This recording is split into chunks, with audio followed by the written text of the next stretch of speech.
ကျွန်တော်စားတောက်ဆိုင်ကတစ်နှစ်ကိုအမြတ်3,000ရပါတယ်ဝန်ထမ်းတိုင်းကိုနှစ်ကုန် bonus 3,000စီပေးခဲ့ပေမဲ့ခေါင်းဆောင်စဖို့မူကတော့ဒါနဲလုံးနဲ့တောင်းစားတဲ့သူတွေကိုအကျွမ်းကြံတွေပြစ်ပေးနေတယ်လို့ပဲဆိုပြီးချက်ချင်းဒေါသပေါက်ကွဲပါတော့တယ်စီးပွားရေးကောင်းနေတာကြောင့်မို့လို့သူကစဖို့မူအားလုံးကိုဥဆောင်ပြီးတပြိုင်နက်တည်းအလုပ်ထွက်ခဲ့ကြပါတယ်ပြီးတော့လမ်းတစ်ဖက်ချမ်းကစားတောက်ဆိုင်ကိုယူလိုက်ကြပြီးကျွန်တော်ကိုစီးပွားပြတ်အောင်လုပ်မယ်လို့ချင်းချောက်ခဲ့ကြပေမဲ့သူတို့မတိတာတစ်ခုကတော့ကျွန်တော်ဆိုင်မှာနေတိုင်းပြည့်ကျက်နေတဲ့အားပေးသူတွေအားလုံးဟာကျွန်တော်ဖေကုမ္ပဏီကဝန်ထမ်းတွေဖြစ်နေတာပါပဲနှစ်ကုန်မှာတော့စားတောက်ဆိုင်ကဝန်ထမ်းတိုင်း bonus 3,000ပြေးဝအိမ်ပြန်ယူသွားနိုင်ခဲ့ကြပါတယ်လူတိုင်းပတ်စက်မစေးနိုင်အောင်ပြုံးပျော်နေကြတာပေါ့အဲ့ဒီလိုပျော်ရွှင်နေတဲ့မျက်နှာတွေကိုမြင်ရတော့ကျွန်တော်ရင်ထဲမှာလည်းနှွေးထွေးမှုရခဲ့ပါတယ်အဲ့ဒီအချိန်မှာပဲခေါင်းဆောင်စဖို့မူဟွမ်ကျန်းကတခြားစဖို့မူ3ယောက်နဲ့အတူကျွန်တော်စီလျှောက်လာခဲ့ပါတယ်သူကလက်ထဲကပတ်စံတွေကိုစပွဲပေါ်ရိုက်ချလိုက်ပြီးငါတို့ဆိုင်ကအမြတ်3,000တောင်းရတာအဲ့ဒါကိုမင်းကငါတို့ကိုတယောက်ကို3,000စီပဲပေးတယ်ငါတို့ကိုတောင်းစားတဲ့သူတွေလို့ထင်နေတာလားဆိုပြီးပြောပါတယ်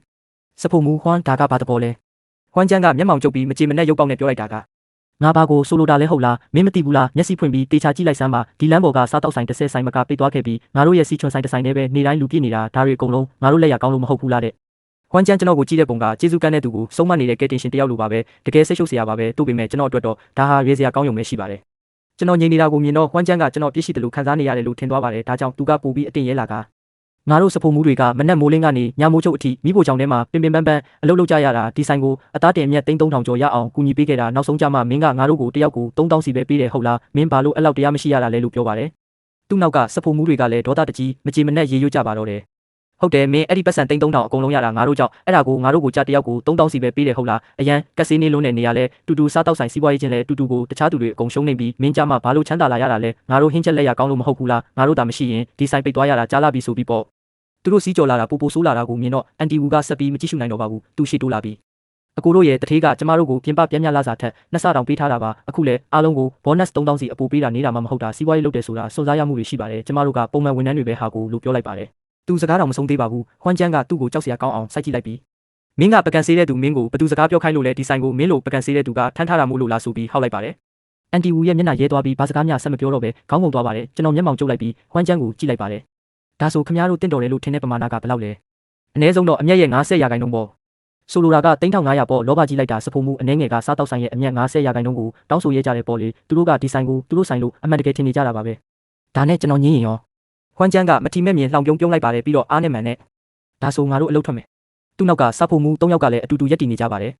ဟုတ်တယ်မင်းသားငါတို့4ယောက်ကို3,500မခွဲပေးရင်ငါတို့အကုန်နှုတ်ထွက်မယ်ဒါကဒီတစ်နှစ်တည်းမဟုတ်ဘူးနော်နောက်ပိုင်းလဲနှစ်စဉ်အသားတင်မြက်ရဲ့90%ကိုငါတို့လိုချင်တယ်မဟုတ်ရင်တော့ဒီဆိုင်ပေးရဖို့ပဲစောင့်ပြီးတော့လို့ပြောကြပါတယ်သူတို့ရဲ့လက်ရကြောင့်သာလူတွေအများကြီးလာကြတာလို့သူတို့ထင်နေကြတာပါဧည့်သည်တွေလာရတာဟာကျွန်တော်ကြောင့်ဆိုတာကိုသူတို့တဲတဲကွဲကွဲမသိကြပါဘူးကျွန်တော်စကားအများကြီးမပြောခဲ့ပါဘူးဟွမ်ကျန်းရဲ့မျက်လုံးတွေကိုပဲတက်တက်စိုက်ကြည့်နေခဲ့ပါတယ်ပြီးတော့မှလေးလေးနက်နက်မေးလိုက်ပါတယ်ခမရတာကိုတကယ်လုပ်ချင်တာသိချပြီလားငါတို့ကြွားပြောနေတယ်လို့မင်းထင်နေတာလားဟိုလမ်းတစ်ဖက်ချမ်းကနေရာကိုမြင်လားမင်းဆိုင်ထက်3ဆပိုကြီးတယ်အခုငါ့ဖို့ပြင်နေတာငါအင်ရှင်နဲ့တောင်စကားပြောပြီးငွေပေးလိုက်တာနဲ့စာချုပ်ချက်ချင်းချုပ်လို့ရတယ်ငါတို့ကမင်းရဲ့ပြန်ဘက်ဖြစ်လာမှာကိုမင်းမလိုလားပါဘူးမဟုတ်လားတဲ့လမ်းတစ်ဖက်ချမ်းကနေရာကရခင်ကဟော့ပေါ်ဆိုင်ဖြစ်ခဲ့ဘူးလားပါကျွန်တော်ဆိုင်ထက်3ဆပိုကြီးတာတော့မှန်ပါတယ်ဒါပေမဲ့အိမ်ငါးကလည်း3ဆပိုကြီးတာပေါ့အကယ်၍အဲ့ဒီနေရာကိုငှားချင်နေဆိုရင်ဟွမ်ကျန်းနဲ့တူအဖွဲ့ဟာငွေများကြီး300မှာဖြစ်ပါတယ်ကျွန်တော်ဟွမ်ကျန်းကိုကြည့်ပြီးတင်းငိမ်စွာနဲ့ခင်ဗျားကိုပိုင်ဆိုင်ဖွင့်နိုင်မယ်လို့အဲ့လောက်တောင်ယုံကြည်မှုရှိနေတာလားလို့မေးလိုက်ပါတယ်ဒါပေါ့ငါတို့ကမင်းဆိုင်ကိုအခုလိုစီကားအောင်လုပ်ပေးနိုင်ရင်ဘယ်နေရာမှမဆိုဒီလိုလုပ်ပြလို့ရတယ်မင်းဆိုင်ကတေးတဲ့နေရာကလည်းမကောင်းဘူးဒါပေမဲ့ဧည့်သည်တွေကနေတိုင်းတန်းစီပြီးလာစားနေကြတာပဲဒါငါတို့ဟင်းချက်လက်ရာကိုကြိုက်လို့မဟုတ်ဘူးလားလမ်းတစ်ဖက်ချမ်းကနေရာကလည်းနီးနီးလေးပုံမှန်လာနေကြဧည့်သည်တွေလာရင်တော့ငါတို့ဆိုင်စီပဲရောက်လာကြမှာအဲ့ဒီခါကျမင်းငါတို့ကိုဘာနဲ့ရှင်းပြိုင်မှလဲတဲ့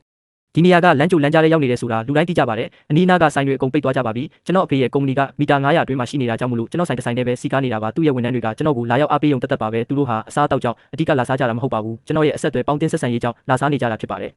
်သူ့ဆိုင်တစ်ကြီးဖွင့်တော့မလို့နဲ့ဟွမ်ကျန်းကကျွန်တော်ကိုဝင်းဝင်းကြွားကြွားနဲ့ဆက်ပြောပါသေးတယ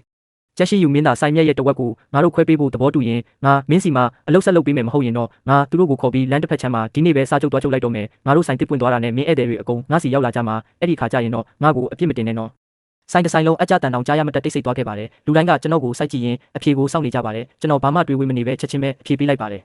ဒါဆိုရင်လည်းလမ်းတစ်ဖက်ချမ်းကိုတွားလိုက်ပါအယောင်ရဆုံးရောင်းကောင်းပါစေလို့ဆုတောင်းပေးပါတယ်ကျွန်တော်အဲ့လောက်မြန်ဆုံးဖြတ်လိုက်တာကိုမြင်တော့ဟွမ်ကျန်းနဲ့တခြားသူတွေကြောင်းသွားကြပါတယ်သူတို့ကကျွန်တော်ရဲ့အကန့်အသတ်ကိုစမ်းသပ်ကြည့်ရုံမကပါကိုပိုင်ဆိုင်တစ်ဖွင့်ဖို့ငွေများကြီးသုံးချင်တာအမှန်တကယ်မဟုတ်ပါဘူးသူတို့ကကျွန်တော်ကိုအလကားကြိုးကင်ချလဲခြင်းရုံတက်ပါအကယ်၍ကျွန်တော်ကြောက်ပြီးလက်လျှော့လိုက်က3,500ခွဲပေးလိုက်မယ်ဆိုရင်သူတို့ကပို့ပြီးတောင်းဆိုလာကြအောင်ပါနောက်ဆိုရင်ဆိုင်ရှယ်ယာတွေပါခွဲပေးဖို့ကျွန်တော်ကိုအတင်းကျပ်ဖိအားပေးလာကြပါလိမ့်မယ်ဟွမ်ကျန်းကကျွန်တော်မျက်နှာပေါ်မှာအားနည်းချက်တစ်ခုခုရှိမလားဆိုပြီးအကဲခက်စိုက်ကြည့်နေပါတယ်တိုးတော့လုံးဝမရှိခဲ့ပါဘူးကျွန်တော်ကသူ့ကိုပြုံးအောင်ပြလိုက်ပါသေးတယ်ဘာလို့မသွားသေးတာလဲဆိုင်တစ်သွားဖွင့်ချင်လာပြီမဟုတ်ဘူးလားကျွန်တော်စကားကသူ့ကိုဒေါသထွက်အောင်ဆော့ပေးလိုက်တယ်လို့ပါပဲဟွမ်ကျန်းကသွားကြိတ်လိုက်ပြီးစိတ်ဆိုးမှန်ဆိုးဖြစ်သွားသည်ကောင်းပြီလေမင်းကအကောင်းနဲ့အဆိုးကိုမတိတတ်မှတော့ငါတို့ရက်ဆက်တယ်လို့မပြစ်တင်နဲ့တော့ငါတို့မှာပညာရှိတယ်စီးပွားရေးမဖြစ်မှာဘူးမကြောက်ဘူးဒီလိုစုပ်ပြတ်နေတဲ့ဆိုင်ကငါတို့ကိုဆုံးရှုံးသွားရင်ဆိုင်တကားပေးရဖို့ပဲစောင့်နေလိုက်တော့ ထို့သို့ပြောပြီးနောက်သူသည်အခြားစဖိုမှု3ဦးကိုဥဆောင်၍တကားစီသို့ဥတီထွက်ခွာသွားသည်သို့သောနှစ်လမ်းများလမ်းပြီးနောက်ဘေးနားရှိစပွဲထုံးများကိုလှည့်ကြည့်ကယုံကြည်ချက်အပြည့်ဖြင့်ပြောလိုက်သည်အားလုံးပဲမင်းတို့လည်းတွေ့ကြတာပဲမလားဒီဆိုင်မှာလူတွေအပြည့်အရှံစီကားနေတာငါတို့စဖိုမှုတွေကြောင့်ပဲငါတို့ထွက်သွားတာနဲ့ဒီဆိုင်ကကြကြခံမှာမဟုတ်ဘူးကြက်ရှင်ရွေးနဲ့ဆက်ရှိနေရင်မင်းတို့ဘာမှကြံမှာမဟုတ်ဘူးပြောရင်းဖြင့်လမ်းတစ်ဖက်ချမ်းရှိနေရကိုလက်ညှိုးထိုးပြလိုက်သည်ငါတို့အခုပဲဟိုဘက်ကအင်ရှင်နဲ့စာချုပ်သွားချုပ်တော့မှာဆိုင်တစ်မှာဝန်ထမ်းတွေလိုအပ်မှာတေးကြတယ်မင်းတို့လိုက်ခဲ့ချင်ရင်ကြက်ရှင်ရွေးဆိုင်မှာရတာထက်ပိုရစေရမယ်လို့ငါအာမခံတယ်ဒီလောက်ကောင်းတဲ့အခွင့်အရေးကိုမင်းတို့တကယ်ပဲမလိုက်ချင်ဘူးလားစပွဲထုံးများတယောက်ကိုတယောက်ကြည့်လိုက်ကြပြီးမျက်နှာထားများစတင်တွေဝေတုံဆိုင်လာကြသည်ငွေကန်ရှောင်ကြောက်ကလမ်းတစ်ဖက်ချမ်းရှိသုံးစားခန့်ပူကြီးသောဆိုင်ကို၃ချိန်များလှမ်းကြည့်လိုက်ပြီးကျွန်တော်ကိုစတင်ပြောဆိုလာသည်သူသေးစဖိုမှုဟန်ပြောတာအတိတ်ပဲရှိတယ်လို့ထင်တယ်သူတို့ထွက်သွားရင်ဒီစားတောက်ဆိုင်ကဆက်ရက်တည်နိုင်မှာမဟုတ်ဘူးကျွန်တော်မှအိမ်ရစ်ကြပေးစရာတွေကြံသေးတယ်အလုပ်ပြုတ်လို့တကယ်မဖြစ်ဘူးဒီနေ့ပြီးရင်ကျွန်တော်ဒီမှာအလုပ်ဆက်မလုပ်တော့ဘူးရှောင်ကြောက်စပြောလိုက်သည်နှင့်အခြားစပွဲထုံးများလည်းစင်ကြင်မျိုးစုံပေးလာကြတော့သည်သူသေး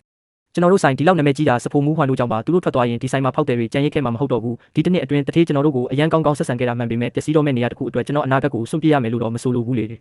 စပွဲထိုး၈ယောက်စဖိုမှု၄ယောက်ငွေကန်၁ယောက်နဲ့ပကန်းစေးသမား၁ယောက်စုစုပေါင်း14ယောက်တွင်13ယောက်စလုံးအလုပ်ထွက်သွားကြသည်ထိုရင်းနှီးနေသောမျက်နှာများကိုကြည့်ရင်ကျွန်တော်ရင်ထဲအေးဆက်သွားခဲ့တော်လဲသူတို့ကိုမတားမြစ်ခဲ့ပါစကားနည်းနည်းနဲ့စီယုံ၍ရသွားသူများသည်ဒီနေ့မထွက်လျင်ပင်မနှက်ပြန်ထွက်သွားကြမိတာဖြစ်သည်စားတောက်ဆိုင်တစ်ဆိုင်လုံးတွင်ဒေါ်လေးဝူတယောက်သာနှုတ်ဆက်နေခဲ့သည်တယောက်ကဒေါ်လေးဝူဒေါ်လေးမထွက်ဘူးလားဟုမေးလိုက်တော့အခါ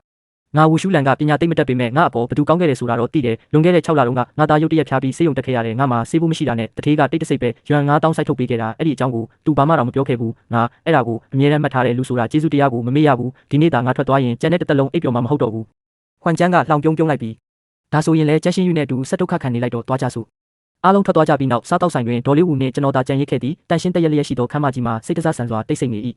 နေရံမော်ရင်ဆိုင်ဖွင့်ပွဲနေ့ကရိုက်ထားသောအမတ်တရစုပေါင်းတပ်ပုံမှချိတ်ဆွဲလျက်ရှိသေးသည့်တပ်ပုံထဲတွင်ဟွမ်ကျန်းသည်ကျွန်တော်ဘေးနာရက်ကအပြုံးဆုံးပြုံးနေခဲ့သည်ဒါကိုမြင်တော့လွန်ခဲ့သောတစ်နှစ်ကအဖြစ်အပျက်ကိုမတွေးဘဲမနေနိုင်ခဲ့ပါထိုစဉ်ကဟွမ်ကျန်းသည်ဒီမှာစတင်အလုပ်လုပ်ခါစားဖြစ်ပြီးအကျွေးနှုံလည်းနှစ်နေခဲ့သူဖြစ်သည်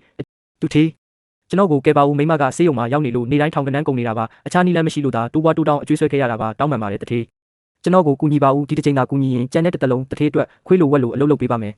နှစ်ခါစဉ်းစားမနေပဲကျွန်တော်သူ့ကိုရွမ်နှစ်သိန်းလွှဲပေးခဲ့ပြီးလစာတောင်တိုးပေးခဲ့သည့်နောက်ပိုင်းတွင်သူ၏ဇနီးဆေးရုံကဆင်းလာသောအခါဇနီးနှင့်ကလေးကိုခေါ်ဆောင်၍ကျွန်တော်ကိုလာရောက်ကျေးဇူးတင်ခဲ့ကြသည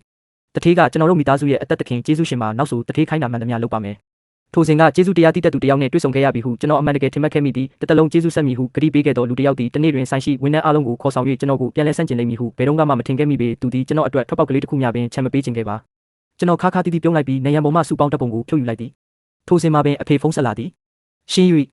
ငါကုမ္ပဏီအုပ်စုအောက်ကကုမ္ပဏီခွဲချို့မှာပြီးခဲ့တဲ့လကဝန်ထမ်းတစ်ရှည်ရကြော်ထပ်မံခန့်အပ်ထားတယ်သူတို့တွေလည်းမင်းဆိုင်မှာလာစားကြလိမ့်မယ်အချိန်တန်ရင်စီစဉ်စရာရှိတာတွေစီစဉ်ထားလိုက်ပါဒီစီးပွားရေးအခွင့်အရေးကြီးကကွက်တိအချိန်မှန်ရောက်ရှိလာခဲ့သည်အဖေကဆက်ပြောသည်မင်းဆိုင်မှာစဖိုမှုတွေလုံလောက်ရလားငါဘက်ကအဖွဲတစ်ဖွဲလွတ်ပေးရမလားအမှန်တိုင်းပြောရရင်မင်းဆိုင်ကစဖိုမှုတွေရဲ့လက်ရာကခက်ညံ့ညံ့ပါပဲပြီးခဲ့တဲ့အချိန်ကဝန်ထမ်းအချို့မိတို့တောက်တီးနေတာငါကြားလိုက်တယ်မင်းကြောင့်သာမဟုတ်ရင်အဲ့ဒီဟင်းတွေကိုအခမဲ့ကျွေးရင်တော့စားချင်မှာမဟုတ်ဘူးတဲ့ကျွန်တော်ခဏမြကြောင်အန်းသွားခဲ့သည်ဆိုင်မှာနေတိုင်းစီးပွားရေးအလွန်ကောင်းမွန်နေခဲ့သည်မှာမဆန်းတော့ပေတိုးတော်လဲစားကျွန်းစားကြံများအမြဲတမ်းပုံနေခဲ့သည်ဟွမ်ကျန်းနဲ့သူ၏အဖွဲ့မှာဟင်းချက်လက်ရမကောင်းကြမှန်ပေါ်လွင်သွားတော့သည်ဒီလိုလက်ရမျိုးနဲ့သူတို့ကကိုပိုင်ဆိုင်အကြီးကြီးဖွင့်ကျင်နေကြတာလားကောင်းပါပြီကျွန်တော်မှလည်းဝန်ထမ်းလိုနေတာနဲ့အတော်ပဲဖေကျွန်တော်စားတောက်ဆိုင်ကိုတိုးချဲ့ဖို့စီစဉ်နေတယ်အဲ့ဒီကြရင်ဝန်ထမ်းအများကြီးပို့လို့လိမ့်မယ်အရာရာကိုစီစဉ်ပေးပါဦးအဖေရတာပေါ့ငါကုမ္ပဏီကဒီနေ့ပဲနွေရာသီပိတ်ရက်စတင်ပြီးစက်တင်ဘာ9ရက်နေ့မှပြန်ဖွင့်မယ်မင်းတိုးချဲ့မယ်ဆိုရင်9ရက်နေ့မတိုင်ခင်အပြီးလုပ်ထား